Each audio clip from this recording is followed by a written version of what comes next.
they're different. They're different. They wasn't gossiping about nobody. They're sitting there and they bring a lot of money to support the families and everything. And I would say, they're different. And I would look at them and I respected them. Did you see Yeah. them as a business person in their own right? That's what or I the was sex, thinking. in the sex Yeah. business? That was a big business. Well, what about these girls who say, well, this man spent $400 on me, so I gotta give him sex? What do you say to that? Well, that's a business. If you got a contract. If you got a contract. If you got a contract, that's a business. if they give, and then sometimes when you look at it, my aunt was telling me about it, the one who was in that. She said that there was a need, there's a sexual need, okay?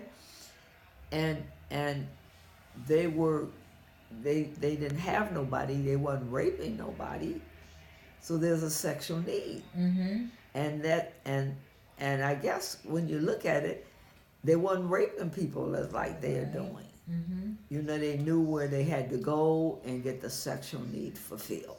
Mm-hmm. And it wasn't as much raping going on, you know, and wasn't as much taking advantage of young kids and all this and stuff. But she was explaining to me about why it's necessary to have that kind of business, because the men didn't have a wife, you know, and they might not have a girlfriend, but that sexual need was there and they're willing to pay for the sexual need, and that's how the women had a job and they was on their job. Wow. You know, it's deep. Yeah, it is. But you have to open your eyes to reality. Wow. You know, that there's a sexual need, and they were fulfilling. The prostitutes were fulfilling that sexual need, and that's how my mother came here to Muskegon, because my mother was working in Chicago, had her own little shop in the flat that we lived in, and my uncles were in that business, as gambling and prostitution and all that, and told my mother she could make some money, more money in Muskegon, because that's when they were bringing the men into Muskegon to work in the foundries and everything, and their wives or girlfriends or everything was left back down south. So there was a need. And what happens, the pimps would make sure the women their hair was in order and make sure they had beautiful clothes and everything. And they gave the hairstylists a whole lot of money to make sure the women looked good for the men. Oh. So Well, that made it a good business for your mother, because she Right. was able to do her hair right, and get the money without having to do anything like that. Right. That's great. right. And not only that, my mother she only worked by appointment. And if you didn't pay my mother, you couldn't get an appointment for my mother again. You Because know? she knew she was that good. Yeah, and they really, my mother was a heck of a hairstylist. My sister too, you know, they were hairstylists, and so and my mother. And that's your mother right there. Yeah. And she was the top salesperson in every office she went in.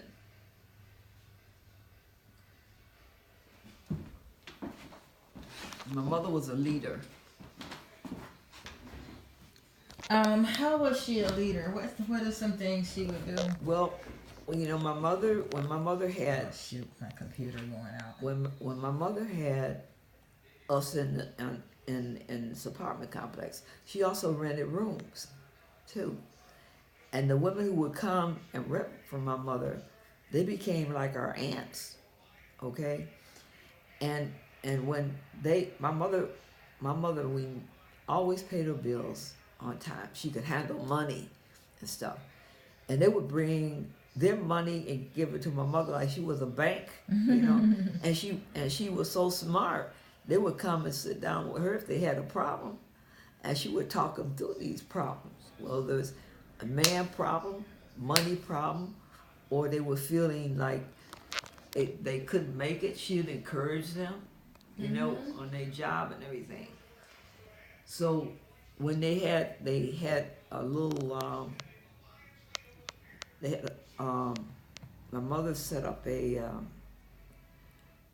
when you having a dance.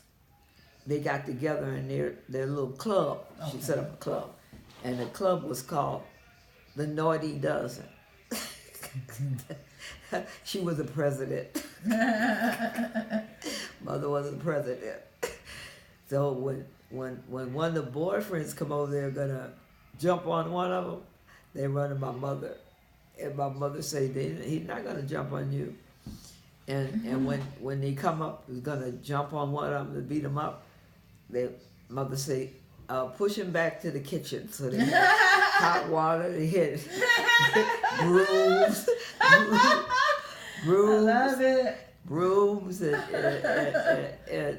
sticks. You had something to work him over. Beat him up. And I would sit there as a kid watching this.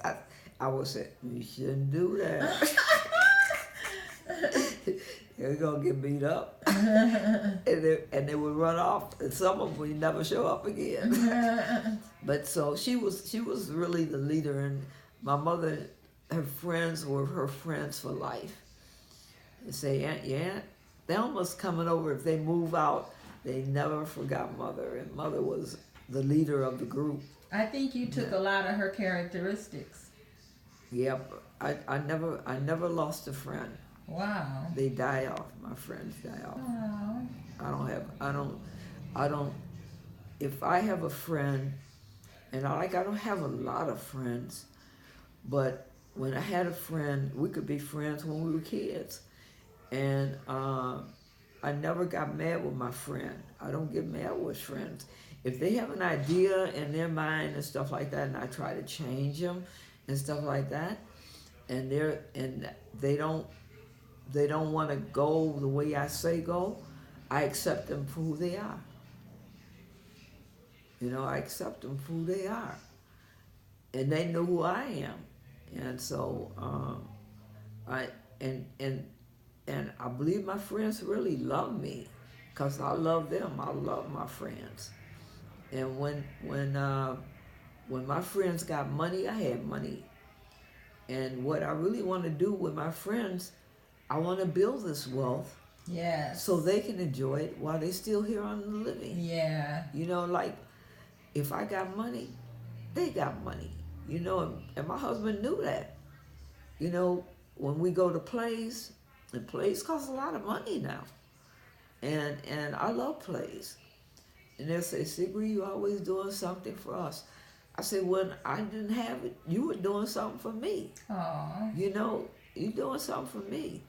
And my husband love my friends. You know, most men don't like your friends.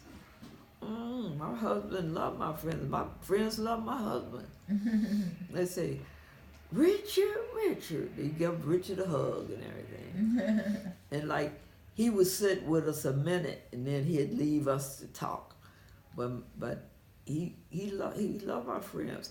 And when I do things wrong, like staying out too late and everything, and they say, Ciggzree, Richard gonna be mad with us.